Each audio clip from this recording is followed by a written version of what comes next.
Doktora, may pasyente po sa labas. Kanina po naghihintay. Saad ng isang nurse. Sino ba yan?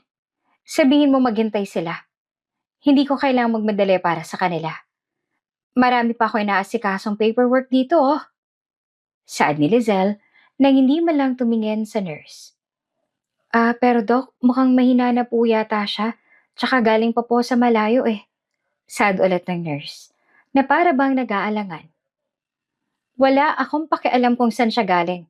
Kung hindi siya makapaghintay, edi lumipat siya ng ospital.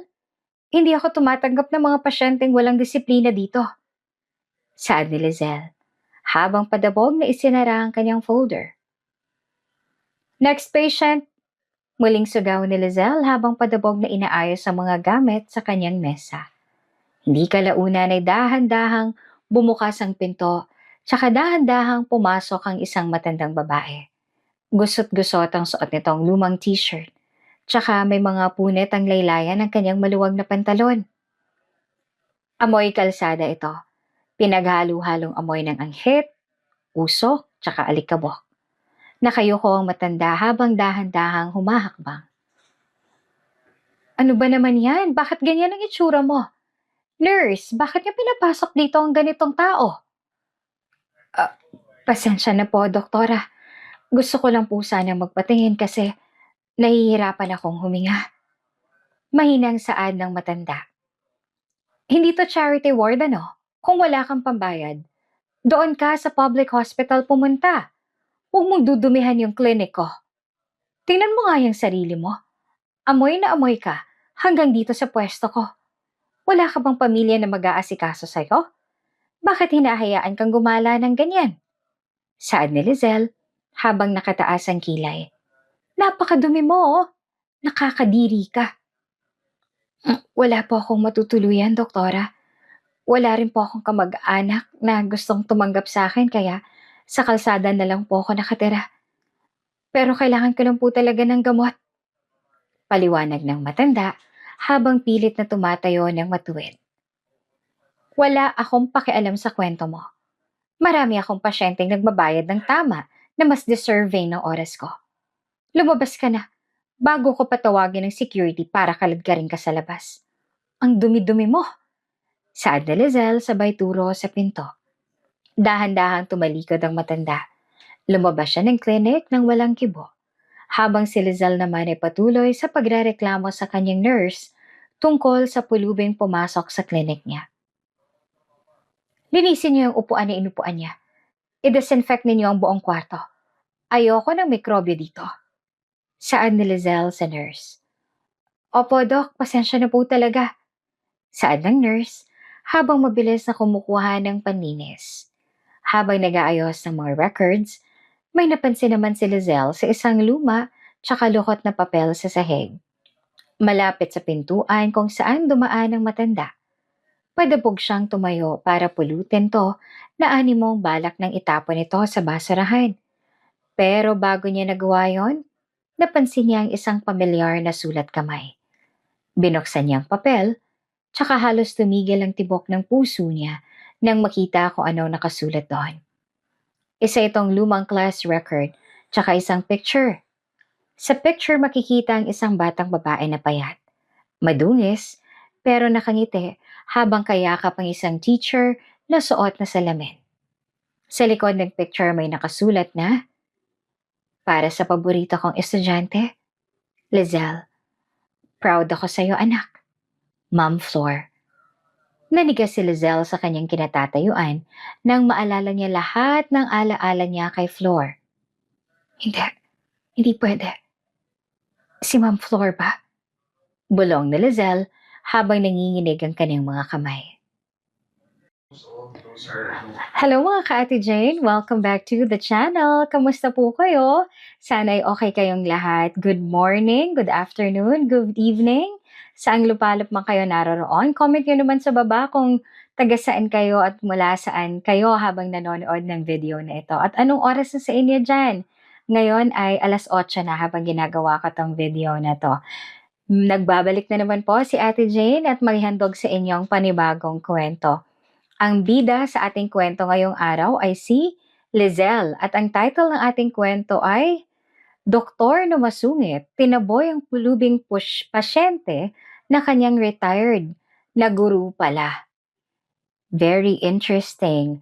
Paano kaya no kung yung pulubing yun pala ay ang taong minsang humubog para sa iyong kinabukasan? Mga ka-Ate Jane, panoorin natin ang kwentong 'to dahil minsan, ang mga taong minamaliit pala natin, sila pala yung dahilan kung bakit tayo nakarating sa kinalalagyan natin ngayon. So kung ready ka na, magsimula na tayo. Lizelle, halika dito. Huwag kang mahihiya. Kumain ka muna dito. Saad ni Floor habang inilalapag ang isang balot ng mainit na kanin, tsaka ulam sa ibabaw ng lamesa sa loob ng faculty room. Ma'am, nakakaya na po talaga. Halos araw-araw na po akong binibigyan ng pagkain ninyo. Baka po wala nang matira sa inyo. Sagot ng batang si Lizelle. Ano ka ba? Huwag mong isipin yon. Alam ko namang simula nung nawala ang nanay mo, nahihirapan na kayo ng tatay mo. Ang gusto ko lang naman, huwag kang mag-aaral ng gutom. Paano papasok ang mga lesson sa utak mo niyan kung yung sikmura mo ay kumakalam, hindi ba? Salamat po talaga, ma'am. Kayo lang po ang laging nakakaalala sa akin dito sa school. Promise po, pagbubutihin ko po ang pag-aaral ko para hindi masayang yung tulong ninyo sa akin. Saad ni Lizelle habang binubuksan ang balot ng pagkain. Yan ang gusto kong marinig sa'yo. Alam kong matalino ka, Lizelle. Malayo ang mararating mo, balang araw. Ikaw naman ang magsisilbing liwanag sa ibang tao. Basta tandaan mo, kahit na anong mangyari, maging mabuti ka lang. Sad ni Flor habang nakangiti ng matamis sa kanyang paboritong estudyante. Lumipas ang mga buwan at naging kakampi na ni Lizelle si Flor sa lahat ng bagay. Sa tuwing wala siyang baon, alam niyang may naghihintay sa kanya sa faculty room. Hindi lamang pagkain ang binibigay ng teacher, kundi pati na rin ang mga gamit sa eskwelahan na hindi na mabili ng tatay niya dahil sa hirap ng buhay. Ma'am, tingnan niyo po ito. Perfect po ako sa quiz natin sa science. Saad ni Lizelle habang pinapakita ang kanyang papel. Ang galing naman ng anak ko. O siya, dahil dyan, may dagdag kang baon mamaya. Ipagpatuloy mo lang yan, ha? Sabi ni Ma'am Flor habang niyayakap ang bata. Pero hindi doon nagtatapos ang lahat. Dahil kinabukasan lang, pagkatapos ng lahat ay binalita naman kay Lizelle na kukunin na siya ng isang mayamang mag-asawa na malayo sa kanilang probinsya. Ma'am Flor, aalis na po ako. Isasama na raw po ako ni na tito tsaka tita sa Maynila. Doon na raw po ako mag-aaral. Saad ni Lizelle habang umiiyak sa harap ng kanyang teacher. Huwag kang umiyak, Lizelle. Dapat ngayon matuwa ka kasi magkakaroon ka na ng mga magulang na mag-aalaga sa'yo. Tsaka makakapagbigay pa ng lahat ng kailangan mo. Isipin mo na lang, matutupad lahat ng pangarap mo kung sasama ka sa kanila. Saad ni Flor habang pinapahira ng mga luha sa pisngi ni Lizelle. Pero ma'am, paano po kayo? Wala na pong yayakap sa akin. Saad ni Lizelle habang humihikbi. Nandito lang ako lagi. Sa puso mo, iha. Tsaka balang araw, kapag nakapagtapos ka na ng pag-aaral mo, bibisitahin mo naman ako, di ba? Ipangako mo sa akin. Magpapakabait ka doon, tsaka huwag kang magpapaape kahit kanino. Saad ni Ma'am Flor habang mahigpit na niyayakap si Lizelle sa huling pagkakataon. Opo ma'am, pangako po. Hindi ko po hahayaan na api-apihin lang ako ng ibang tao. Saad naman ni Lizelle habang kumakala sa yakap. Nang dumating ang araw ng pag-alis niya, bitbit ni Lizelle ang mga aral tsaka mga bilin ni Ma'am Flor. Sa bagong buhay niya sa Maynila, kasama ang kanyang mga mayamang magulang, unti-unting nabuo ang bago niyang pagkatao. Lizelle anak, kailangan mong maging matatag. Sa mundong ito, kapag mahina ka, tatapak-tapakan ka lang ng mga tao. Kailangan mong laging nasa taas. Saad ng bago niyang nanay habang binibilhan siya ng mga damit. Opo, mama. Alam ko na po yan. Saad naman ni Lizelle habang tinitingnan ng kanyang sarili sa salamin. Habang lumalaki, nagiging porsigido si Lizelle sa kanyang pag-aaral. Naging valedictorian siya sa high school, tsaka nakapasok sa isang magandang university para kumuha ng medicine. Pero, kasabay ng kanyang pag-angat sa buhay, unti-unti ring nagbago ang ugali niya. Yung dating mapagkumbaba tsaka mahiyain na batang si Lizelle, napalitan ng isang babaeng perfectionist, mapagmataas, tsaka laging nakataas ang kilay. Hindi ko matatanggap ang ganitong klaseng trabaho, ayusin niyo to. Saad ni Lizelle sa kanyang mga kasamahan sa isang group project ng college siya. Lizelle, konting pagkakamali lang naman yan. Pwede naman nating ayusin ng mahinahon. Saad ng isa niyang kaklase. Hindi mo kailangang sumigaw, okay? Walang puwang ang mga konting pagkakamali na yan sa bokabularyo ko. Kung gusto niya ng mataas na grade, edi sumunod kayo sa gusto ko. Kung ayaw niyo, edi umalis na lang kayo sa grupo ko. Saad ni Lizelle, sabay talikod sa kanila. Ginamit niyang kaniyang katalinuhan tsaka yaman para protektahan ng sarili. Pero sa proseso nun, nagawa niyang itaboy ang mga taong nakapaligid sa kaniya. Hanggang sa naging ganap na siyang doktor. Doktora, may pasyente po sa labas. Kanina pa pong naghihintay. Saad ng nurse. Sino ba yan? Sabihin mo maghintay sila. Hindi ko kailangang magmadali para sa kanila. Tsaka marami pa ako inaasikasong paperworks dito. Saad ni Lizelle nang hindi malang tumitingin sa nurse. Pero Doc, mukha yatang nangihina na po siya tsaka galing pa po sa malayo. Saad ulit ng nurse sa para pang nag-aalangan. Wala akong pakialam kung saan siya galing. Kung hindi siya makapaghintay, edi lumipat siya ng ospital. Hindi ako tumatanggap ng mga pasyenteng walang disiplina dito. Saad ni Lizelle, habang padabog na isinara ang kanyang folder. Ito na ang naging buhay ni Lizelle. Isang mahusay na doktor, tinitingala dahil sa kanyang galing. Pero, kinatatakutan dahil sa kanyang ugali. Next patient! Muling sigaw ni Lizelle habang padabog na inaayos sa mga gamit sa kanyang mesa. Kanina pa siyang naiirita sa dami ng mga taong labas-masok sa kanyang klinik. Hindi kalaunan ay dahan-dahang bumukas ang pinto tsaka dahan-dahang pumasok ang isang matandang babae. Gusot-gusot ang suot nitong lumang t-shirt tsaka may mga punit ang laylayan ng kanyang maluwag na pantalon. Amoy kalsada ito. Pinaghalu-halong amoy ng anghit, usok, tsaka alikabok.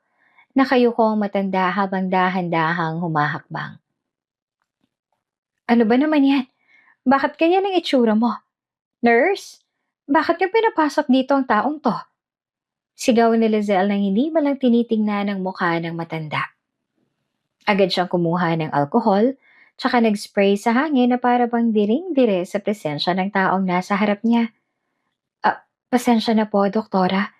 Gusto ko lang po sana magpatingin kasi nahihirapan na po akong huminga. Mahinang saad ng matanda. Hindi to charity ward. Kung wala kang pambayad, dun ka sa public hospital pumunta. Huwag mo dudumihan ang klinik ko. Tingnan mo nga yung sarili mo. Amoy na amoy ka hanggang dito sa pwesto ko. Wala ka bang pamilya na mag-aasikaso sa'yo? Bakit hinahayaan kang gumala ng ganyan? Saad ni Lizelle habang nakataas ang kilay. Napakadumi mo. Nakakadiri ka. Wala na po ako matutuluyan, doktora. Wala na rin po akong kamag-anak na gustong tumanggap sa akin kaya sa kalsada na lang po ako nakatira. Pero kailangan ko lang po talaga ng gamot. Paliwanag ng matanda habang pilit na tumatayo ng matuwid. Wala akong pakialam sa kwento ng buhay mo. Marami akong pasyenteng nagbabayad ng tama na mas deserving ng oras ko. Lumabas ka na bago ko patawagin ng security para kalad ka rin kapalabas. Ang dumi-dumi mo! Saad ni Lizelle, sabay turo sa pinto. Dahan-dahan namang tumalikod ang matanda. Lumabas siya ng klinik nang walang kibo. Habang si Lizelle naman, patuloy sa pagrereklamo sa kanyang nurse tungkol sa pulubing pumasok sa klinik niya. Linisin niyo yung upuan na inupuan niya. I-disinfect ninyo ang buong kwarto. Ayoko ng mikrobyo dito. Saad ni Lizelle sa nurse. Opo, Doc, pasensya na po talaga. Sad ng nurse habang mabilis na kumukuha ng paninis. Habang nag-aayos ng mga records, may napansin naman si Lizelle na isang luma tsaka lukot na papel sa sahig. Malapit sa pintuan kung saan dumaan ang matanda. Padabog siyang tumayo para pulutin ito na animong balak na itapon to sa basurahan. Pero bago niya magawa yon, napansin niya ang isang pamilyar na sulat kamay. Binuksan niya yung papel tsaka halos tumigil ang tibok ng puso niya nang makita kung ano ang nakasulat doon. Isa itong lumang class record at tsaka isang picture. Sa picture, makikita ang isang batang babae na payat. Madungis pero nakangiti habang kayakap ang isang teacher na may suot na salamin.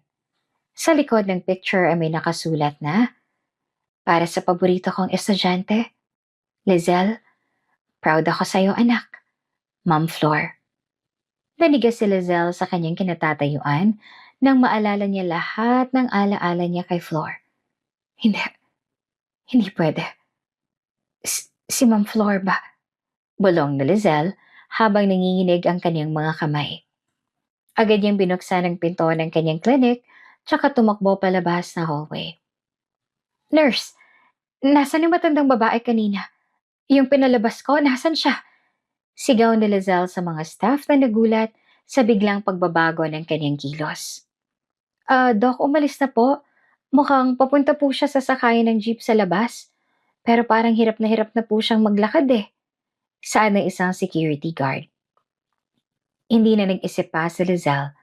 Kahit nakasuot siya ng white coat tsaka high heels, tumakbo siya palabas ng ospital. Wala siyang pakialam kung pinagtitinginan siya ng mga tao. Ang tanging nasa isip niya lang ay ang mukha ng matanda na tinaboy niya. Ma'am Flor? Ma'am Flor! Sigaw ni Lizelle habang hinihingal sa gitna ng kalsada. Nakita niya ang matanda sa di kalayuan. Nakaupo sa isang semento sa gilid ng kalsada, habang nakahawak sa kanyang dibdib tsaka parang nahihilo. Mabilis na lumapit si Lizelle tsaka lumuhod sa harap nito. Ma'am Flor, ako po ito si Lizelle. Pasensya na po hindi ko po agad kayo nakilala. Ma'am, patawarin niyo po ako. Saad ni Lizelle habang umaagos ang luha sa kanyang mga mata. Tumingin naman si Flor sa kanya. Tsaka sa kabila ng panghihina, nagawa pa nitong umiti. Lizelle, anak, alam ko namang ikaw yan. Kanina pa kitang pinagmamasdan sa loob. Ang ganda-ganda mo na. Tsaka, nakamit mo na ang pangarap mo. Proud na proud ako sa'yo. Mahinang sabi ng matanda habang pilit na hinahawakan ng pisngi ni Lizelle. Ma'am, bakit hindi niyo po sinabi agad? Bakit hinayaan niyo pong pagsalitaan ko kayo ng masama? Sorry po sa lahat ng sinabi ko, hindi ko po sinasadya. Naging masama pong ugali ko. Sad ni Lizelle habang humahagulgol. Ayos lang yan anak, naiintindihan ko. Marahil ay marami kang pinagdaanan kaya ka naging ganyan. Pero masaya ako kasi nakita kita ulit. Bago man lang. Bago man lang ako mawala. Saan ni Ma'am Flor sabay pikit ng kaniyang mga mata. Bigla tong nawala ng malay sa bisig ni Lizelle. Ma'am? Ma'am Flor? Tulong! Dali niyo kami sa loob. Bilisan ninyo! Sigaw ni Lizelle sa mga tao sa paligid. Binuhat nila si Flor pabalik sa loob ng ospital. Habang si Lizelle ay patuloy na nananalangin na sana ay mabigyan pa siya ng pagkakataon na makabawi sa nag-iisang tao na naniniwala sa kanya noong siya ay wala pa. Pumasok sila sa emergency room, tsaka si Lizelle mismo ang nag-asikaso sa matanda. Bawat monitor, bawat gamot, tsaka bawat procedure, personal niyang binantayan. Hindi niya iniwan si Flor kahit isang segundo. Opo kayong bibitaw, ma'am. Marami pa po tayong pag-uusapan, ma'am, please. Sad na Lizelle habang nakahawak sa kamay ng matanda. Sa loob ng ICU, yung ugong lang ng ventilator tsaka pag-beep ng monitor ang maririnig. Nakaupo si Lizelle sa tabi ng kama ni Flor, na animo hindi bumibitaw sa kulubot, tsaka malamig na kamay ng matanda. Ma'am, gumising na po kayo. Marami pa po akong gustong itanong sa inyo. Bakit hindi po kayo humingi ng tulong sa akin? Bakit hinayaan niyo pong umabot sa ganito? Sad ni Lizelle habang hinahalikan ng likod ng kamay ni Flor. Maya-maya pa'y dahan-dahan nagmulat ng matang matanda. Bakas pa rin ang hirap sa bawat paghinga nito. Pero pag makita niya si Lizelle, sumisila yung isang maliit na ngiti sa kanyang mga labi. Sinubukan niyang magsalita. Kaya agad na inilapit ni Lizelle ang kanyang tenga. Lizelle, huwag mo nang sisihin ang sarili mo. Masaya akong makita na naging successful ka. Yun lang naman ang hiling ko noon, di ba? Yung makita kang hindi na nagugutom tsaka may maayos na buhay. Mahinang sagot ni Flor. Pero ma'am, tinaboy ko po kayo. Pinahiya ko kayo sa harap ng maraming tao. Hindi niyo po deserve yun. Napakasama ko pong tao. Saad ni Lizelle habang muling umaagos ang kanyang mga luha.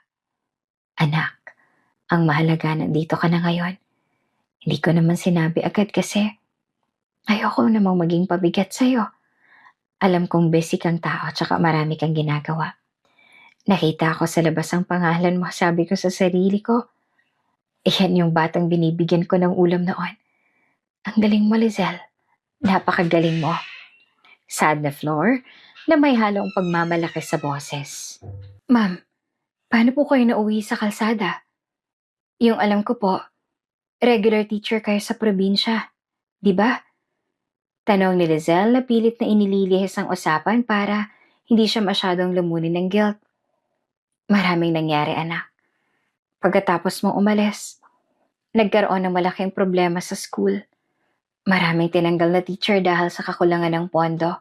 Tsaka isa ako sa mga nawalan ng trabaho dahil matanda na rin ako noon.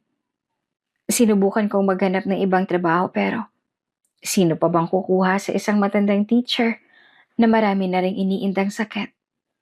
Yung mga kamag-anak ko naman. Nung may pera pa ako, malapit sila. Pero wala na ako maibigay, isa-isa rin silang nawala. Hanggang sa hindi ko na nakayanan ng renta sa bahay. Tapos eto, nauwi na ako sa kalsada. Kwento ni Flor. Bakit hindi niyo po ako hinanap? Alam niyo naman po ang pangalan ng mga umampon sa akin, di ba po? Sad na Lizelle. Ayoko ang gambalain ng katahimikan mo, Lizelle. Gusto ko maalala mo ako bilang teacher mo na masaya. Hindi yung bilang ganito, napulubin at saka namamalimos ang pansin. Pero kanina, hindi ko na talaga kaya yung sakit sa dibdib ko kaya naglakas loob na akong pumasok sa clinic mo. Kahit na mapagalitan mo pa ako, okay lang. Basta makita lang kita. Sad ni Flor. Lalong nadurog ang puso ni Lizelle. Ang taong to, na wala nang makain tsaka matulugan. Iniisip pa rin ang kapakanan niya, tsaka ang pagiging tahimik ng kaniyang buhay. Ma'am, promise po, hindi na kayo babalik sa kalsada. Dito lang kayo sa akin. Gagamutin kita, ma'am. Gagawin ko lahat ng makakaya ko. Gagamitin ko lahat ng alam ko bilang doktor para gumaling kayo. Saad ni Lizelle. Salamat anak pero alam ko yung nararamdaman ko. Malubha na tong sakit ko. Sapat na sa akin na nakita kita tsaka nalaman kong naging maganda ang buhay mo. Huwag mo nang masyadong pagurin ang sarili mo sa akin. Sad ni Flor habang dahan-dahang ipinikit ang kanyang mga mata dahil sa pagkapagod. Lumabas muna si Lizelle ng ICU para kausapin ng ibang mga doktor na tumingin kay Flor. Gusto niyang malaman bawat detalye ng kondisyon nito.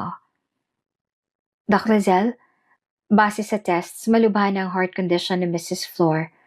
Bukod pa doon, may komplikasyon na rin ang mga baga niya dahil sa matagal na pananatili sa kalsada tsaka, alam niyo na Doc, medyo exposed din siya sa usok tsaka sa dumi ng lansangan. Pero don't worry, ginagawa naman namin lahat. Pero kailangan pa rin nating maging handa. Saad ng cardiologist ng ospital. Gawin niyo lahat. Kahit anong gamutan, kahit anong procedure sabihin niya sa akin. Akong magbabayad ng lahat. Huwag niyong titingnan ng budget. I want her to survive. Saad ni Lizelle. Naiintindihan namin, Doc. Pero minsan, Yung katawan na mismo ang sumusuko, lalo na sa edad niya tsaka sa tagal ng panahon na wala siyang maayos na nutrisyon. Paalala ng doktor. Tumalikod si Lizelle tsaka sumandal sa pader. Hindi kalaunan ay bumalik siya sa loob ng ICU, tsaka naupong muli sa tabi ni Flor. Pinagmasdan niya ang mukha ng teacher. Marami na tong kulubot na animong bakas ng hirap tsaka pagtitiis ang matanda sa lansangan. Naaalala niya nung bata pa siya. Si Flor ang nagtuturo sa kanya kung paano magbasa tsaka magsulat. Ito rin ang nagturo sa kanya na dapat maging mabait sa lahat ng pagkakataon. Saan nga ba siya naging mali? Ma'am, naaalala niyo pa ba nung grade 3 ako? Yung umiiyak ako kasi wala akong sapatos para sa graduation. Sabi niya sa akin noon, hindi sapatos ang nagdadala sa atin sa tagumpay, kundi yung determinasyon nating maglakad kahit nakayapa ka lang. Sad ni Lizelle habang kinakausap ang natutulog na teacher. Ngayon ma'am, meron na ako mga sapatos, meron na ako malaking bahay tsaka kotse. Pero bakit? Bakit ganito yung pakiramdam ko? Pakiramdam ko, mas mahirap pa ako sa pulubi ngayon. Pakiramdam ko, nawala ang pinaka-importanting bahagi ng pagkatao ko. Walang sumagot sa kanya kundi ang tunog ng makina. Sa mga sandaling yon, nagdesisyon si Lizelle. Kung sakali mang gumaling si Flor, iaalay niya ang kanyang buhay para pagsilbihan ito. At ng mga oras na yon, walang ibang nagawa si Lizelle kundi ang tawagan ng mga magulang niyang umampon sa kanya. Ma, kailangan ko ng tulong ninyo. May nahanap akong tao. Yung teacher ko dati. Siyang nag-alaga sa akin nung wala pa kayo, ma. Kailangan ko ng pinakamagaling na medical team para sa kanya. Sad ni Lizelle sa tawag. Anak, kumalma ka lang. Gagawin namin lahat para matulungan ka. Pero Lizelle, sana matutunan mo na yung leksyon mo. Na hindi lahat ng bagay nabibili ng pera. Tsaka, hindi lahat ng tao pwedeng maliitin dahil lang sa kalagayan nila. Sad naman ang nanay niya sa kabilang linya. Opo, ma. Alam ko na po. Hiyang-hiya rin po ako sa sarili ko. Ngayon ko lang na-realize kung gaano ako naging bulag sa katotohanan. Sagot na Lizelle. Pagkababa ng tawag, muling lumapit si Lizelle kay Flor. Inayos niya ang kumot nito tsaka hinilikan ng noon ng matanda.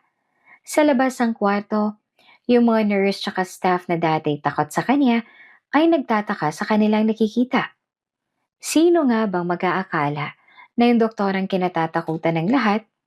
Andun na ngayon sa loob at abala sa pag-aasikaso sa pulubing pinalayas niya rin mismo doon.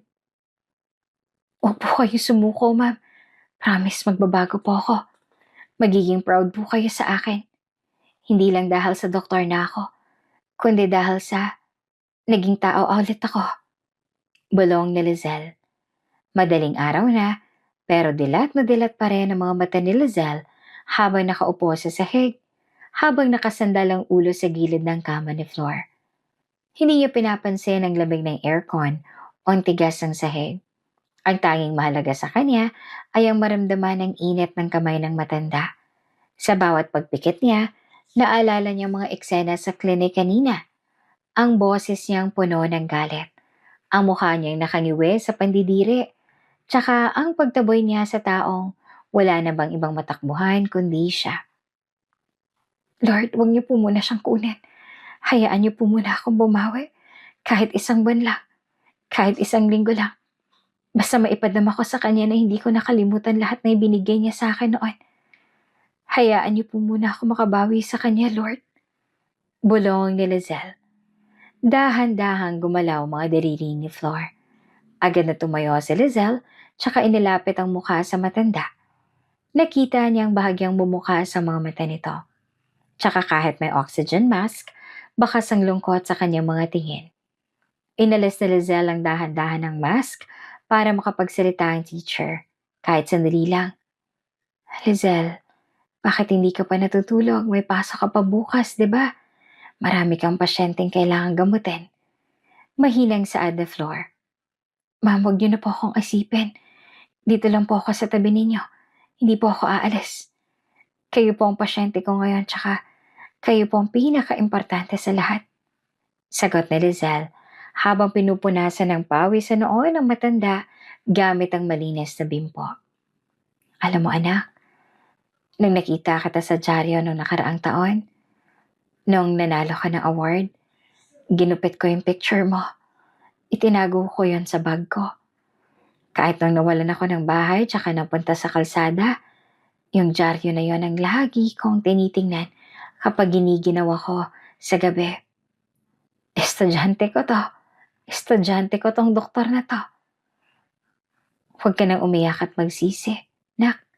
Kasi para sa akin, sapat na nakita kita ngayon.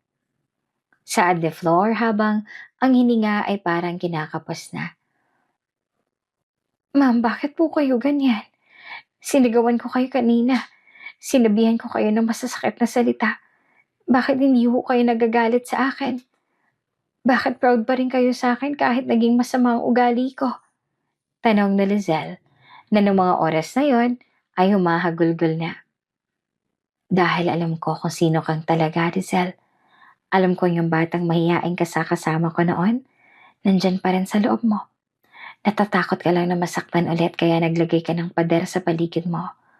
Pero ang pader na yan, anak, hindi yan proteksyon ha. Kulungan yan. At ngayon, umiiyak ka sa harap ko, alam ko nakalabas ka na sa kulungan yan. Saad ni Flor habang pilit na hinahaplos ang buhok ni Lizelle. Napayo ko si Lizelle sa tiyan ni Ma'am Flor. Ang lahat ng hirap na pinagdaanan niya simula ng ampunan siya, yung pressure na maging laging number 1. Ang takot na mabaliwala, ang pagpilit na maging matigas para hindi apihin. Parang biglang nawala lahat ng yon. Ma'am, naging perfectionist po ako kasi ayoko pong mapahiya yung mga umampon sa akin. Naging mataray po ako kasi akala ko kapag naging mabait ako, aabusuhin ako ng mga tao gaya ng nangyari sa atin sa probinsya. Pero mali po pala ako. Sa sobrang pag-iingat ko na hindi maapi, ako na pala yung nang-aapi sa iba. Pag-amin ni Lizelle. Naiintindihan ko anak. Yung mundo, sadyang malupit yan. Lalo na sa mga katulad nating nagsisimula sa wala. Pero tandaan mo, ang tunay na kapangyarihan, wala sa kung paano mo pasusunurin ng mga tao, kundi sa kung paano mo silang tutulungan na makatayo. Iyan yung dahilan kung bakit ka naging doktor, di ba? Para magligtas ng buhay at hindi para magdikta. Paalala ni Flor. Buong gabing yon nagkwentuhan ng dalawa. Ikinwento ni Flor ang mga detalye ng kanyang buhay sa kalsada. Kung paano siyang nakipag-agawan sa pwesto sa ilalim ng tulay. Kung paano siyang nagtiis sa gutom para lang may pambili ng tubig. Tsaka kung paano siyang umiwas sa mga grupong nananakit ng mga pulube. Bawat kwento parang sampal kay Lizelle. Habang siya nagrereklamo sa lasa ng pagkain sa bahay, ang kanyang teacher naman ay namumulot ng tira-tira sa basurahan. May mga gabing tinatanong ko ang Diyos kung bakit ako nauwi sa ganito pagkatapos ng 30 taon kong pagtuturo. Pero tuwing naiisip ko ang mga estudyanteng gaya mo na naging successful, sinasabi ko sa sarili ko na sulit naman lahat ng yan. Ikaw ang naging legacy ko, Lizelle. Ikaw ang patunay na hindi nasayang ang buhay ko bilang teacher. Saad ni Flor. Habang nag-uusap ang dalawa, napansin ni Lizelle na bumilis ang takbo ng heart rate monitor. Mas lalo siyang nakaramdam ng takot noon nang sandaling unti-unting huminto sa paghinga si Flor at nang sandaling mahulog ang dalandan sa sahig na kanina lang ay mahigpit nitong hawak. Ma'am? Ma'am Flor? Naririnig niyo po ba ako? Doc, nurse, pumasok kayo rito, bilis! Sigaw ni Lizelle habang sinusuri ang vital signs ng teacher. Mabilis ang nagsipagbukas sa mga pinto, tsaka pumasok ang medical team. Agad nilang sinubukan na stabilize ang kondisyon ni Flor. Si Lizelle naman ay hindi lumabas. Siya mismo humawak sa ganon habang ganyang mga kamay ay nanginginig. Ma'am, huwag kayo, please. Sabi niyo proud kayo sa akin, di ba? Patunayan niyo, lumaban kayo. Saad ni Lizelle habang sinasagawa ang CPR. Doc, Masyado nang mahina ang puso niya, hindi niya kinakaya ang katawan ng stress. Sad ng isang nurse. Wala akong pakialam. Charge to 200. Clear, sigaw ni Lizelle. Isa pa, charge to 300. Clear, muling sigaw ni Lizelle. Sa gitna ng nangyayari, isang kamay ang humawak sa braso ni Lizelle. Lizelle, tama na. Hayaan na nating magpahinga ang matanda. Tingnan mo siya. Mukhang pagod na yata siya. Napatingin si Lizelle sa mukha ni Flor. Sa gitna ng lahat ng tubo at aparato, ang mukha ng matanda ay payapa na. Walang bakas ng takot. Binitawan ni Lizelle ang mga gamit tsaka dahan-dahang lumapit sa tenga ng teacher. Ma'am, kung kailangan niyo na pong magpahinga, sige po, makakapagpahinga na po kayo. Bulong ni Lizelle. Ilang sandali pa, tumunog ulit ang monitor. Pero this time, flatline na iyon. Time of death, 4:15 a.m. Sad ng doktor sa mahinang boses. Napaupo si Lizelle sa gilid ng kama. Hindi siya sumigaw. Hindi siya nagwala. Nananatili lang siyang nakatitig sa walang buhay na katawan ng kanyang teacher. Salamat po, ma'am. Sa huling pagkakataon, tinuruan niyo ulit ako ng pinaka-importanting lesson sa buhay. At this time, hindi ko na ito makakalimutan. Sad ni Lizelle habang dahan-dahang nilalagay ang puting kumot para takpan ang mukha ng teacher. Lumabas si Lizelle ng ICU ng taas noo. Ang mga nurse na nakasalubong niya ay nagulat nang binati sila ni Lizelle ng isang simpleng tango tsaka malungkot na ngiti. Nakalabas na ang huling labi ni Flor mula sa ICU, pero si Lizelle nananatili pa rin nakatayo sa pasilyo ng ospital habang nakatitig sa kawalan. Malamig ang paligid na para bang tumatagos hanggang buto, pero para bang mas malamig ang pakiramdam ng pagsisisi sa loob ng kanyang dibdib ng mga oras na yon. Dok, kailangan niyo na pong magpahinga. Kami na pong bahala sa mga papeles para sa punerarya. Saad ng isang head nurse. Kanina pa tong nakamasid sa doktora nang may awa sa mga mata. Hindi na. Ako nang maglalakad ng lahat. Ako nang kukuha ng pinakamagandang serbisyo para sa kanya. Gusto ko maramdaman niya na kahit sa huling sandali, binigyan siya ng dangal na nararapat para sa isang katulad niya. Sagot ni Lizelle. Sige po, Doc. Pero kung kailangan niyo po ng tulong, andito lang po kami. Pasensya na nga po pala kanina kung hindi namin agad nalaman na kakilala niyo pala siya. Sad pa nito habang nakayoko. Huwag kayong humingi ng pasensya. Ako may kasalanan. Ako ang nagtaboy sa kanya. Ako ang naging bulag dito. Sad ni Lizelle habang tinitingnan ang kanyang suot. Hinubad niya ang kanyang stethoscope tsaka dahan-dahang tinupi ang kanyang white coat. Naglakad siya papunta sa chapel ng ospital. Gusto niyang mapag-isa tsaka makausap ang Diyos. O kahit man lang yung hangin. Para ilabas ang lahat ng bigat sa dibdib niya. Pagpasok niya sa loob, naupo siya sa pinakahuling row ng upuan. Kasabay ng pag-upo niya doon ay ang pagbabalik sa alaala niya ng aalaala na floor na kung saan pinapagalitan siya nito dahil nagnakaw siya ng lapis sa kaklase niya. Lizelle, hindi dahil mahirap tayo, may karapatan na tayong kumuha na hindi sa atin. Saad ni Flor noon habang pinapabalik sa kanyang lapis. Ibalik mo yan sa may-ari, anak. Ngayon, ma'am, marami na akong lapis. Marami na akong ballpen pero bakit pakiramdam ko? Mas madungis pang konsensya ko ngayon kesa nung nagnakaw ako. Bulong ni Lizelle sa sarili habang nakatakip ang mga palad sa kanyang mukha. Lumipas ang ilang oras, sinimula na ni Lizelle ang pag-aayos ng burol ni Flor. Pinili niya ang isang sikat na funeral home. Gusto niya ang kabaong ay gawa sa pinakamagandang kahoy, tsaka mga bulaklak, dapat ay sariwang-sariwa. Habang namimili ng damit na isusuot ng teacher, nakita niya sa mga lumang gamit nito ang isang kupas na blouse na kulay pink.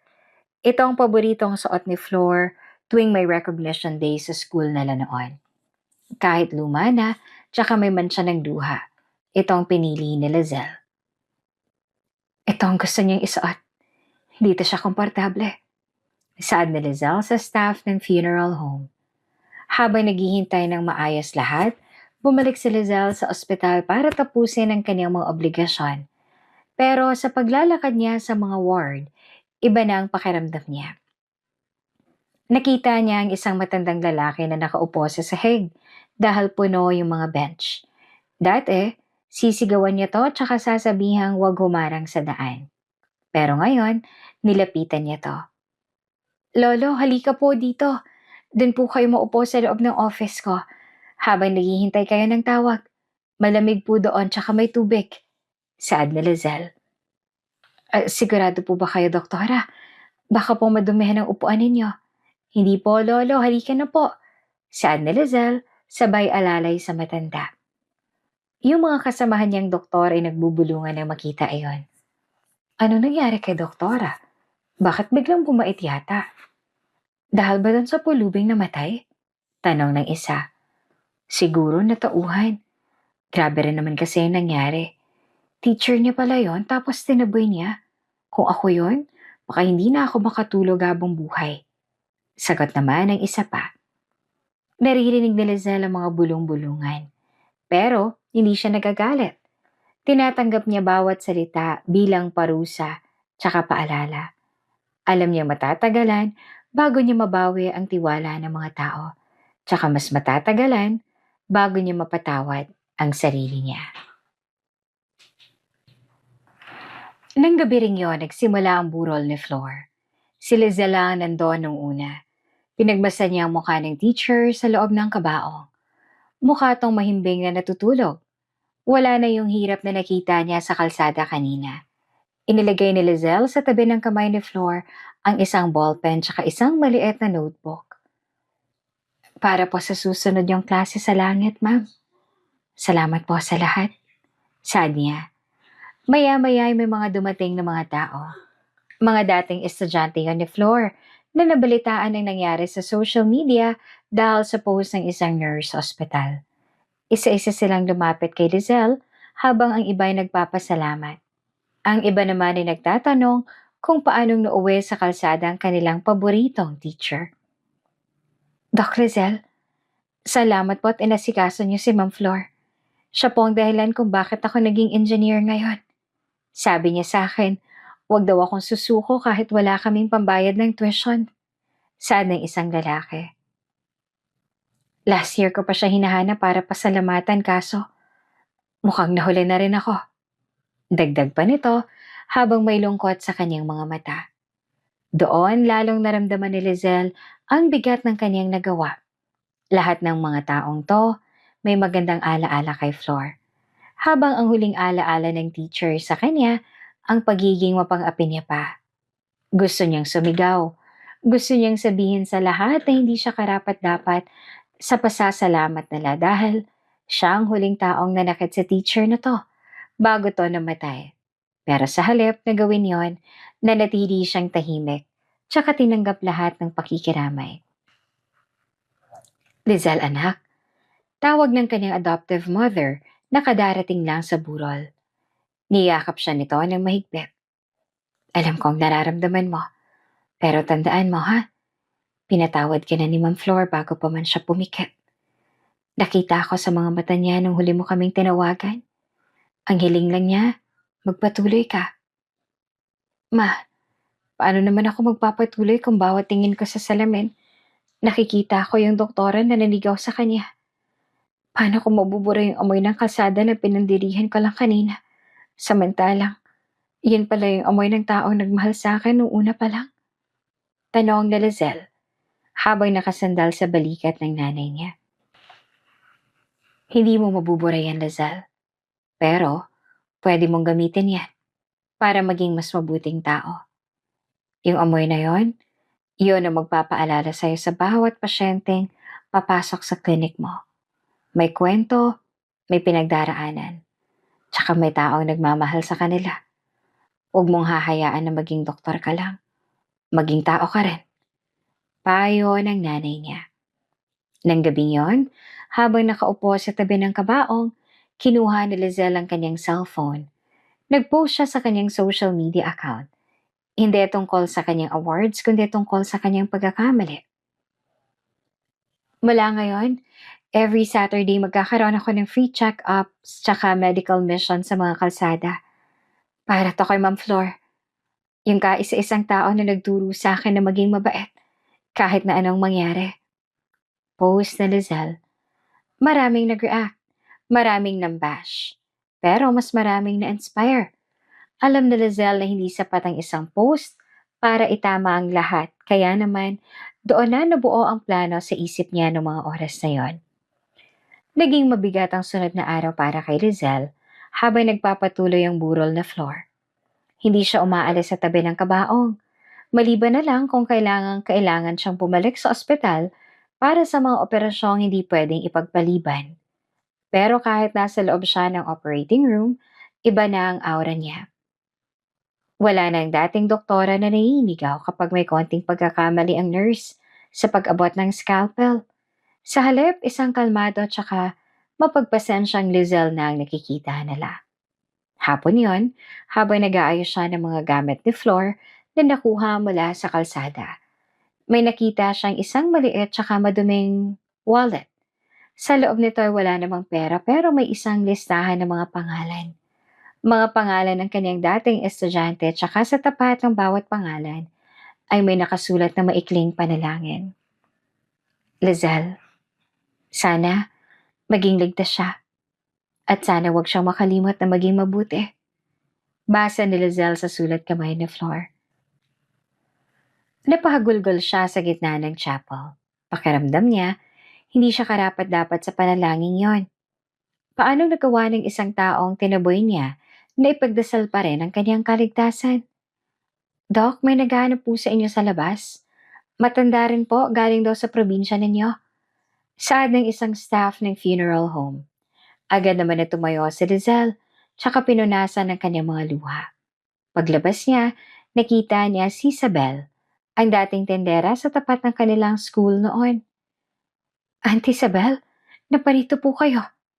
Tanong ni Lizelle habang inaalalayan ng matanda. Nabalitaan ko ang nangyari kay Flor, Lizelle. Hindi ako makapaniwala. Alam mo ba nung huling beses kaming mag-usap, bago siya lumuwas dito sa Maynila para magbakasakali ng trabaho, yung huling bili niya sa akin ay hanapin ka. Sabi niya na kung sakaling hindi na raw siya makabalik, pakisabi na lang daw sa'yo na proud siya sa'yo kahit na ano pang mangyari. Kwento ni Isabel habang umiiyak. Bakit po siya lumuwas dito? At bakit hindi siya nagstay sa probinsya? Tanong ni Lizelle. Wala na siyang matutuluyan doon, anak. Binenta niya yung maliit niyang lupa para ipagamot ang isa ring dating estudyante na nagkasakit ng maluba. Ganyan kabuti sa Flor. Inulay yung iba bago ang sarili niya. Hanggang sa wala na siyang tinira para sa pagtanda niya. Akala niya, dito sa Maynila, makakahanap siya ng trabaho bilang tutor. Pero dahil sa edad niya, walang tumanggap sa kanya. Paliwanag pa ni Isabel. Aling Isabel, dito na po kayo mamalagi sa bahay ko habang nandito kayo. Huwag na po kayo mag-aalala sa gastos. Ako na pong bahala sa lahat. Saad ni Lizelle. Salamat, Lizelle. Nakikita ko sa'yo si Flor. Yung pagiging mapagbigay niya, namana mo rin pala. Nakangiting saad ni Isabel. Kinabukasan, bumalik si Lizelle sa ospital para sa isang mahalagang meeting. Gusto ko pong mag-propose ng bagong wing sa ospital na to. Isang wing na exclusive lang para sa mga indigent patients na hindi kailangang magbayad ng kahit magkano. Ako na rin na maghahanap ng mga sponsors. Saad ni Lizelle sa harap ng lahat. Pero doktora, malaking kawalan sa income yan. Tsaka, sino naman ang doktor na gustong magtrabaho doon ng libre? Tanong ng isang director. Ako. Ako magtatrabaho doon ng libre tuwing Sabado at Linggo. Tsaka naniniwala ako na marami pang doktor dito sa ospital natin ang may puso para sa mahihirap. Kailangan lang natin silang bigyan ng pagkakataon.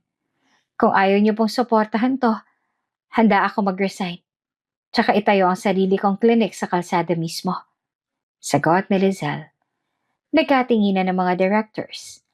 Hindi nila akalain na ang kanilang top earner tsaka pinaka-ambisyosong doktora magsasabi ng ganito. Dahil sa takot na mawala si Lizelle, napilitan silang pumayag sa kanyang proposal. Pagkatapos ng meeting, sinalubong siya ng isa pang doktor. Lizelle, bilib na talaga ako sa'yo. Ngayon lang kita nakita ang ganyan katapang para sa ibang tao.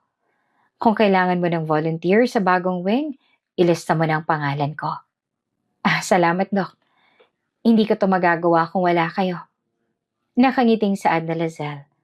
Habang naglalakad sa hallway, nakita ni Lizelle ang isang batang pasyente na umiiyak dahil natatakot sa injection. Dati, lalagpasan niya lang to o kaya pagsasabihan ng nanay na patahimikan ng bata. Pero ngayon ay tumigil siya. Lumuhod siya para mapantayan ng bata, tsaka kumuha ng isang sticker mula sa kanyang bulsa. Isang bagay na sinimulan niyang dalhin mula nang mamatay si Flor. Huwag kang matakot, baby. Parang kagat lang to ng langgam. Kapag hindi ka umiyak, bibigyan kita ng marami pang stickers, okay? Saad ni Lizelle.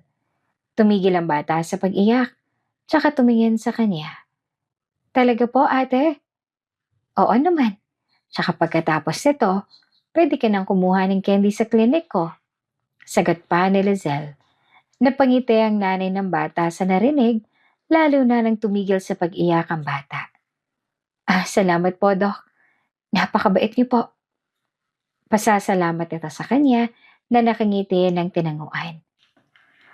Sa huling gabi ng burol na Flor, napuno ang chapel ng mga tao mula sa iba't ibang antas ng buhay, gaya ng may mga mayayaman, may mga mahihirap, may mga doktor, tsaka may mga pulube na personal na pinatuloy ni Lizelle. Sa harap ng kabaong ay tumayo si Lizelle para magbigay ng eulogy niya. Hindi siya gumamit ng script. Nagsalita siya mula sa puso. Yung taong nasa loob ng kabaong to, hindi lang siya basta teacher lang. Siya ang savior ko. Siya ang nagbigay sa akin ng pagkakataong mabuhay noong mga panahong wala na ako matakbuhan. Tsaka nung naging doktor ako, akala ko ako magliligtas sa kanya. Pero sa huli, siya pa rin ang nagligtas sa akin. Iniligtas niya ako ng mga panahong nawawala na ako sa sarili ko. Sad ni Lizelle habang nakatingin sa mga tao. Nagpalakpakan lahat. Hindi para kay Lizelle, kundi para kay Flor na nagawang baguhin ng isang tulad niya. Kinabukasan ay bahagyang makulimlim, animong nagbabadya ang ulan. Nakasuot si Lizelle ang simpleng puting damit. Malayo sa kanyang nakasanayang mga suot.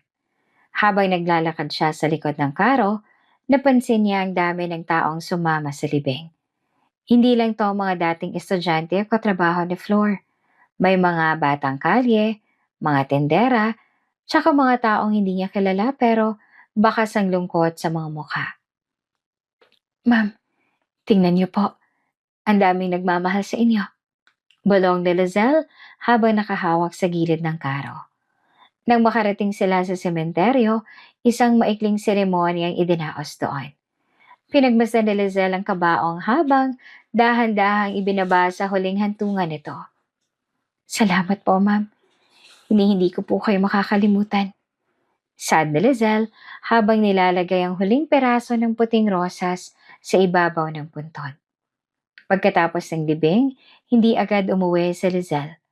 Nagpunta siya sa isang maliit na karinderya malapit sa sementeryo. Doon nakita niya ang mga taong nakiramay na kumakain. Lumapit siya sa kanila, tsaka doon nakisalo. Doc, bakit po kayo nandito? Baka po hindi niyo magustuhan ng pagkain dito. Sabi ng isang lalaking nakilala niyang dating estudyante rin na Flor. Ayos lang, masarap ang pagkain pinagsasaluhan. Naalala ko tuloy nung bata pa ako. Ganito rin ang kinakain namin ni Ma'am Flor. Nakangiting sagot ni Lizelle. Kumain siya ng tuyo at saka kanin.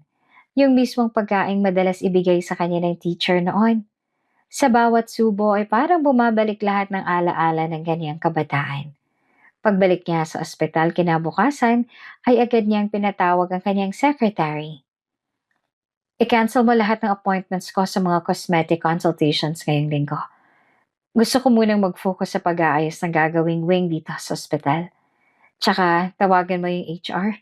Sabihin mo na magmula ngayon. Lahat ng nursing aides tsaka maintenance staff, bibigyan natin ng extra health benefits na galing sa sarili kong pondo. Utos na Lizelle. Pero Dok, malaking halaga po yan. Sigurado ho ba kayo? Tanong ng secretary na halatang nagulat. Oo, sigurado ako. Saad ni Lizelle bagong umite sa kanya. Gaya ng gustong mangyari ni Lizelle, naging abala siya sa mga sumunod na linggo.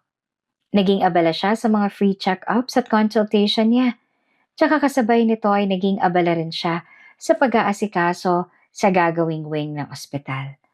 Meron din siyang naisip na plano at habang visualize ang lumang building na natipuhan niya, ay lumapit sa kanyang isang matandang babae na may dalang mga walis tingting. Doktora po kayo, di ba po? Balita ko, gagawa kayo ng bahay para sa mga katulad naming matatanda. Pwede po ba ako mag-apply na maglinis? Kahit pagkain lang po ang kabayaran. Okay na sa akin. Saad ng matanda. Hinawakan ni Lizelle ang kamay ng matanda bago ngumiti rito.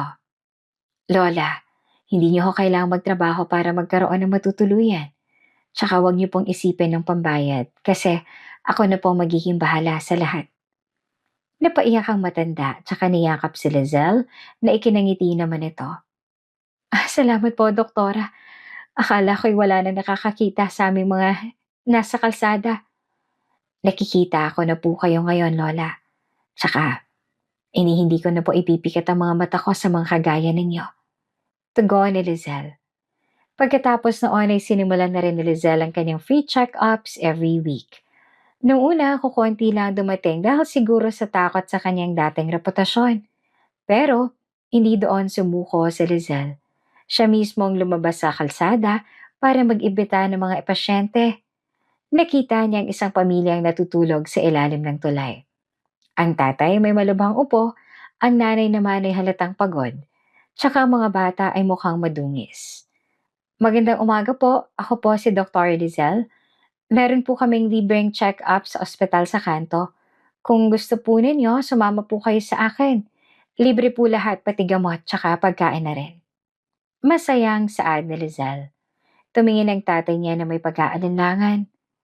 Doc, baka po pagdating namin doon, itaboy lang kami ng security ninyo. Gaya ng dati kaya baka hindi na muna po. Kumirot ang puso ni Lizelle sa narinig. Promise po, wala pong mananaboy sa inyo. Ako mismo ang sasalubong sa inyo sa pinto. Halika na po. Kailangang maggamot ang ubo ninyo bago pa yan lumala. Dinala ni Lizelle ang pamilya sa ospital gamit ang kanyang sariling sasakyan. Nang makarating sila, siya mismo ang nagbukas ng pinto para sa kanila. Nakita to ng ibang mga doktor tsaka nurse. Tsaka unti-unti silang na-inspire na tumulong din.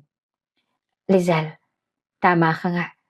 Ibang pakiramdam kapag nakikita mong nakakangiti na ang mga taong akala nila kinalimutan na sila ng mundo. Saad naman ng isang doktor habang nagpapahinga sila. Matapos ang mahabang shift. Ito ang tinuro sa akin ni Ma'am Flor, Doc, na bawat tao ay may karapatan pa rin mabuhay. Ano man ang suot nila o ang amoy nila. Naging bulag lang ako noon dahil sa ambisyon ko pero ngayon, mas malinaw na sa akin lahat. Sagot ni Lizelle. Habang naglilinis ng kanyang clinic bago umuwi, nakita ni Lizelle ang isang sobre sa ibabaw ng kanyang mesa. Walang pangalan na nagpadala. Pagbukas niya, naglalaman ito ng isang sulat tsaka isang maliit na halaga ng pera. Doc, napanood ko sa balita ang ginawa ninyo. Isa po akong dating teacher na nakatanggap din ng tulong niyo noon nang nag-medical mission kayo. Gusto ko lang pong mag-ambag ng konti para sa inyo. Hindi po ito malaki, pero sana po makatulong sa pambili ng gatas sa mga lola doon. Salamat po sa pagbabago ninyo. Saad sa letter. Napangiti si Lizelle nang mabasa iyon. Paniguradong kung nasaan man si Flor ngayon, paniguradong masaya ito para sa kanya, tsaka para sa mga ginagawa niya sa ibang tao. Hindi kalaunan gabi na ng mga oras na yon. Habang naglalakad siya sa hallway ng ospital, nakasalubong niya ang nurse sa sinigawan niya noong araw na dumating si Flor sa ospital. Tumigil si Lizelle tsaka tinawag ang nurse. Dahilan upang makaramdam pa to ng takot noong oras na yon. Nurse, sandali lang po. Saad ni Lizelle dahilan upang natatakot itong napatingin sa kanya. Bakit po, Doc? May mali po ba ako nagawa? Wala. Gusto ko lang humingi ng tawad sa inyo. Sa lahat ng panahong naging masungit ako. Sa lahat ng beses na pinaluha ko kayo dahil sa katarayan ko. Pasensya na. Sana mabigyan niyo po ako ng pagkakataong patunayan na hindi na ako yung dating doktora na nakilala ninyo. Sad na Lizelle. Nagulat ang nurse at hindi agad nakapagsalita. Doc, ayos lang po yun. Matagal na po yun. Tsaka, naiintindihan naman po namin na stress lang kayo. Tsaka nakikita naman po namin ang pagbabago ninyo ngayon. Mas masaya na po kami magtrabaho kasama kayo. Salamat, nurse. Malaking bagay sa akin yan. Saad ni Lizelle, sabay tapik sa balikat ng nurse. Nang makauwi siya sa kanyang kondo, tiningnan ni Lizelle ang picture nila ni Ma'am Flor na ipina-frame niya tsaka inilagay sa kanyang bedside table. Ito ang picture na nahanap niya sa sahig ng kanyang clinic. Yung huling regalo ng kanyang teacher bago to mawala. Ma'am, marami nang nangyari sa buhay ko simula nang mawala kayo. Tsaka marami na rin po ako nagawa. Pero, hindi para matatapos ang lahat. Marami pa po akong gagawin. Hindi po ako titigil hanggat may mga taong nangangailangan ng tulong. Bulong ni Lizelle sa picture. Gaya ng ipinangako ni Lizelle, ginawa niya lahat ng makakaya niya para maidaos ang weekly free check-ups at consultation sa ospital. Maging ang ibang mga espesyalista sa iba't ibang larangan ng medisina ay nagsimula na rin mag-volunteer dahil sa kanya. Hapon na ng mga oras na yon. Habang abala si Lizelle sa pag-oopera, may dumating na isang emergency case. Isang mayamang negosyante ang isinugod sa ospital dahil sa heart attack. Sa kasamaang palad, kasabay nitong dumating ang isang construction worker na nahulog naman mula sa mataas ng building, tsaka nasa critical na kondisyon. Isa lang available na operating room, tsaka isang team lang ng cardiac surgeons ang naka-duty ng mga oras na yon. Doc, sino pong uunahin natin? Si Mr. Lloyd Gumong po ba? Isa sa mga malalaking donor ng ospital na to? Yung pamilya niya nagbabanta na idedemanda daw tayo kapag may nangyaring masama sa kanya. Samantalang yung worker po, wala siyang pambayad. Tsaka mukhang malabo na ang tsansa niya. Sad ng isang junior resident. Tumigil si Lizelle, tsaka tiningnan ng dalawang pasyente sa emergency room. Noong nakaraang taon malamang ay uunahin niya si Mr. Gomong nang walang pag-aalanlangan dahil sa pera tsaka impluwensya nito. Pero ngayon, nakikita niya sa construction worker ang nangyari kay Flor. Uunahin natin yung mas critical ang kondisyon. Sino sa kanila ang may chance of survival at critical? Yun ang unang ooperahan. Tanong ni Lizelle sa seryosong boses. Yung worker po, Doc. Bumibigay ng vital signs niya dahil sa internal bleeding. Si Mr. Gomong po, stable pa naman po siya ngayon dahil sa mga gamot na ibigay na natin. Sagot ng nurse. Kung ganon, dalhin yung worker sa OR ngayon na. Utos ni Lizelle. Pero Doc, paano po yung pamilya ni Mr. Gomong? Magwawala po sila sa labas. Babala ng resident. Hayaan mo silang magwala. Bilang doktor yun ang basihan natin. Ang pangangailangan ng pasyente at hindi yung laman ng wallet nila. Ako ang sasagot sa pamilya ni Gomong. Ngayon kumilos na tayo, bilis. Saad ni Lizelle habang naghahanda para sa operasyon ng worker. Naging matagumpay ang operasyon ng worker pero paglabas ni Lizelle sa OR, sinalubong siya ng galit na asawa ni Mr. Gomong. How dare you? Pinaghintay mo ang asawa ko para lang sa isang trabahador? Alam mo ba kung magkano i-donate namin sa ospital na to? Sisiguraduhin kong matatanggalan ka ng lisensya bago pa matapos tong araw na to. Sigaw ng babae sa harap ng maraming tao. Huminga naman ng malalim sa Lizelle. Hindi siya sumigaw pabalik. Nanatili lang siyang kalmado, isang bagay na hindi niya magagawa noon. Madam, yung buhay po ng asawa ninyo ay kasing halaga rin ng buhay ng taong inuna namin. Sa loob ng operating room, walang mayaman o mahirap. Lahat po sila, pasyente na kailangang iligtas. Maayos na po ang asawa ninyo tsaka isusunod na namin siya ngayon din. Kung gusto niyo po kami idemanda dahil inuna namin ang mas nangangailangan, sige po, gawin ninyo. Pero hindi ko pagsisisihan na ginawa ko ang trabaho ko na may katarungan. Natigilan ng asawa ni Mr. Gomong. Hindi niya naasahan ang ganong sagot mula sa isang sikat na doktora. Ang mga tao sa paligid ay nagsimulang magbulungan. Tsaka marami sa kanilang humanga sa paninindigan ni Lizelle. Pagkatapos maoperahan ni Mr. Gomong ng mga oras na yon, naging stable rin ang kondisyon nito. Kinabukasan, binisita ni Lizelle ang worker sa ward. Salamat po, doktora. Sabi po ng asawa ko, kung hindi niyo raw po ako inuna, baka wala na ako ngayon. Wala po kaming pambayad sa inyo pero ipagdadasal ko po kayo gabi-gabi. Sadang worker habang umiiyak. Huwag na po kayo mag-alala sa bayad. Ang mahalaga po ay okay na po kayo ngayon. Sagot ni Lizelle. Nang hapon ding yon, tinawag si Lizelle sa opisina ng direktor ng ospital. Wala siyang ibang nagawa kundi ang mapabuntong hininga. Dahil malamang sa malamang, na-report na siya ng asawa ng businessman na hinuli niya. Lizelle, naging malaking isyu ang ginawa mo kahapon. Nagreklamo ang pamilya Gomong sa board. Sadang direktor. Alam ko po. Tsaka handa po akong harapin ng anumang sanctions. Pero hindi po ako hihingi ng dispensa sa pagpili, sa buhay, kesa sa pera. Tugon ni Lizelle. Ngumiti ang direktor sa kanya. Actually, hindi kita paparusahan.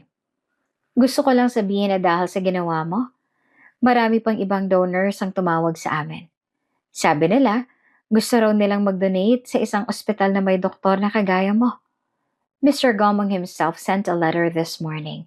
Hihingi raw siya ng tawad sa iyo, kapag nakapagsalita na siya. Nakahinga ng maluwag si Lizelle.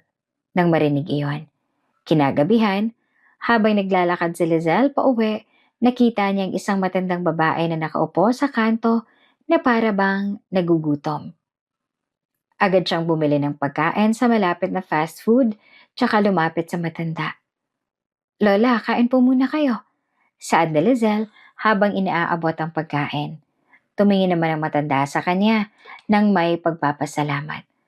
Salamat anak. Ang ganda-ganda mo. Pati ang loob mo. Pagpalain ka ng Diyos. Salamat din po, Lola. Meron po pala kaming facility para sa mga katulad ninyo. Kung gusto niyo po, bukas ay susunduin ko kayo dito para doon na kayo tumira. Masarap po ang pagkain doon, tsaka may mga kasama kayong kasing edad ninyo. Alok na Lizelle. Talaga ba anak? May ganun pa palang lugar sa mundo? Tanong ng matanda ng may pag-asa sa mga mata. Opo, Lola. Tinatayo pa namin yon para sa mga katulad ninyo. Sagot ni Lizelle bago ngumiti sa matanda na ginantihan naman ito. Sa tulong ng mga donation mula sa iba't ibang sektor na na-inspire sa kwento ni Lizelle tsaka ng teacher niya, nagkaroon siya ng sariling maliit na clinic na bukas 24 oras para sa mga nangangailangan. Si Lizelle ay mas naging abala, pero sa pagkakataong to, ang pagiging perfectionist niya ay ginamit niya sa tamang paraan. Sinisiguro niyang bawat gamot ay sapat lang, bawat kama ay malinis, tsaka bawat pasyente ay nakakuha ng dekalidad na serbisyo anuman ang kanilang itsura. Hapon na noon at medyo maulan pa ng mga oras na yon. Habang nag-aayos si Lizelle ng mga medical supplies sa clinic, may kumatok sa kanyang opisina. Pumasok ang isang batang babae na panigurado ay nasa 10 taong gulang.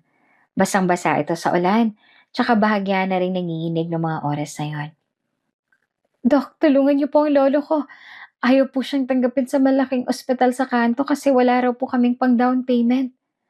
Sabi po ng mga tao na nakausap ko, kayo raw po ang tumutulong sa mga katulad namin. Saad ng bata habang umiiyak. Agad naman na tumayo si Lizelle, tsaka kumuha ng malinis na tuwalya para ibalot sa bata. Huwag kang mag-aalala. Nasaan ang lolo mo? Nandoon po siya sa labas. Nakahiga lang po sa kariton namin. Sagot ng bata. Hindi na nag-abala ang kumuha ng payong si Lizelle. Tumakbo siya palabas sa ulan. Kasunod ay ang dalawa niyang nursing aides. Nakita niya ang isang matandang lalaki na nakahiga sa isang lumang kariton. Maputlang maputla na tsaka hirap na hirap ng huminga. Agad nilang binuhat ang matanda, papasok sa klinik para matingnan. At habang sinusuri ni Lizelle ang pasyente, hindi niya naiwasang magbalik tanawa sa dati. Nurse, ihanda niyong nebulizer tsaka kumuha kayo ng antibiotics. Mukhang may malalang pneumonia si Lolo. Tsaka pakidalhan na rin ng sopas ang bata.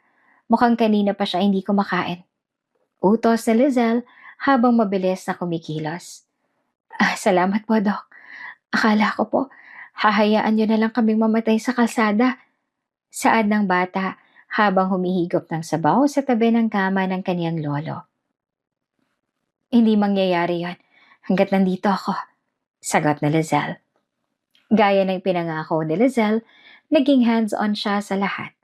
Umaasa kasi siya na kahit ganoong paraan lang, magagawa niya makabawi sa lahat ng naging pagkukulang niya. Kahit wala na si Flor para masaksihan lahat ng yon, alam niya sa sarili niyang matutuwa ito. Lalo na ngayong, isa sa mga pangakong binitawan niya rito, isa itong medical clinic sa lahat ng mga natupad. At masaya siya roon. Dok, kising na po si Lolo. Kumakain na po siya ng tinapay.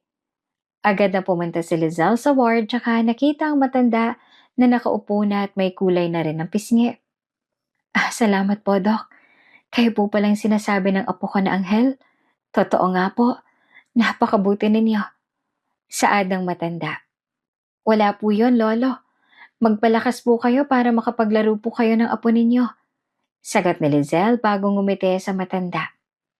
Hindi man naging maganda ang muli nilang pagkikita ni Flor noon, kahit na papaano ay nakabawi rin naman si Lizelle. Alam niyang naging masaya siya, pero sa kabila ng lahat ng mga maling nagawa niya, isa lang ay maipapangako niya. At iyon ay ang magbago at ituloy kung ano man ang nasimula ni Teacher Flor noon. At iyon nga ay ang maging mabuting tao sa kapwa mo. At doon na nga po nagtatapos ang kwento ni Lizelle ngayong gabi. Napakaganda po ng aral, no, mga ka-Ate Jane, na maging mabuti tayo sa kapwa natin sa lahat ng pagkakataon kung maaari. Alam niyo yung kabutihan na binigay ni Flora, ni Teacher Flora, naging malaking impact nun kay Lizelle. At eventually, doon sa story natin, na-share yun ni Lizelle sa marami pang tao. Ikaw ka Ate Jane, meron ka bang maalala na tao na gumawa ng kabutihan din sa'yo? Comment mo naman sa baba para mabasa ko at ma-share din sa mga viewers ng Ate Jane channel. Muli, maraming salamat sa pagsama sa akin today and don't forget to share kindness and love all the time. Until next time mga ka-Ate Jane, God bless everyone. Bye-bye!